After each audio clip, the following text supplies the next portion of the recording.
পাপ পুণ্য কী বস্তু তা আমরা দেখতেও পাই না, শুনতেও পাই না। তবে আমরা পাপ পুণ্য মানব কেন? কিন্তু দেখেও মানুষ মানে না।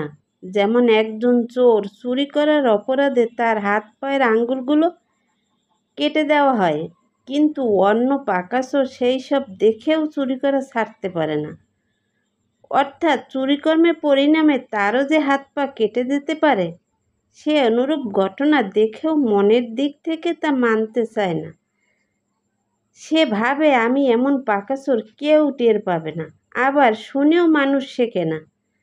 যেমন ধূমপান করার বদভ্যাসের দরুন টিবি রোগে আক্রান্ত ব্যক্তিকে ডাক্তার ধূমপান করতে নিষেধ করেন, কিন্তু রোগী কিছুদিন পরে পুনরায় ধূমপান করতে শুরু করে।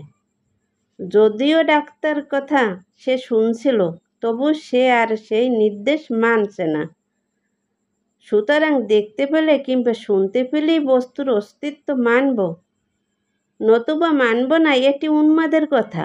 যেমন একটি তারের মধ্যে বিদ্যুৎ আছে কি নেই তা দেখা বা শোনা না গেলেও তাতে বিদ্যুৎ পৃষ্ঠ হলে তার অস্তিত্ব স্বীকার করতে আমরা বাধ্য হই।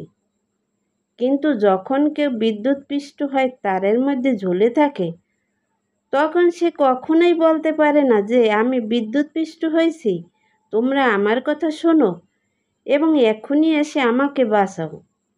ঠিক তেমনি পাপের ফলে যখন নরক ভোগ হয় কিংবা পুণ্যের ফলে যখন স্বর্গভোগ হয়, তখন সেই ব্যক্তি নরক বা স্বর্গ থেকে বলে না যে দেখো আমি কেমন নরক ভোগ করছি কিংবা স্বর্গ ভোগ করছি। আমরা দেখি জগতে একই পরিবেশে বিভিন্ন জনের মধ্যে বিপরীত অবস্থা দেখা যায়। কেউ দুঃখী, কেউ সুখী, কেউ সুস্থ, কেউ রোগী, কেউ খোঁড়া কানা বা বোবা, আবার কেউ দেখতে সুন্দর, কেউ বিকৃত মস্তিষ্ক, কেউ সুস্থ মস্তিষ্ক। এইরূপ বৈচিত্র্যের ব্যাখ্যা কারণ কেউ করতে পারে না, কিন্তু শাস্ত্রের নির্দেশ আছে আমরা আমাদের পূর্ব জীবনের কর্মফল অনুসারে এই জীবনে তা ভোগ করছি।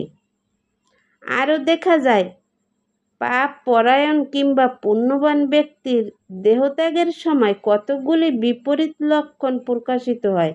যেমন পাপী ব্যক্তি দেহত্যাগের সময় বিকট চিৎকার করে, বিছানায় মলমূত্র ত্যাগ করে, যেন প্রচণ্ড ভয় পেয়ে গেছে, যমদূতের ভয়। আর পুণ্যবান ব্যক্তি শান্তিভাবেই দেহত্যাগ করে। ভক্তরা সাধারণত দেখা যায় হরিনাম উচ্চারণ করতে করতে, কৃষ্ণ চিন্তা করতে করতে গভীর প্রশান্তিতে দেহত্যাগ করেন। পরিশেষে উল্লেখ এই যে পাপ পুণ্য মানা হোক আর নাই মানা হোক, আমরা কি বস্তু পাব, আমাদের গতি কি হবে, তা নির্ভর করছে আমরা কি করছি তার উপর।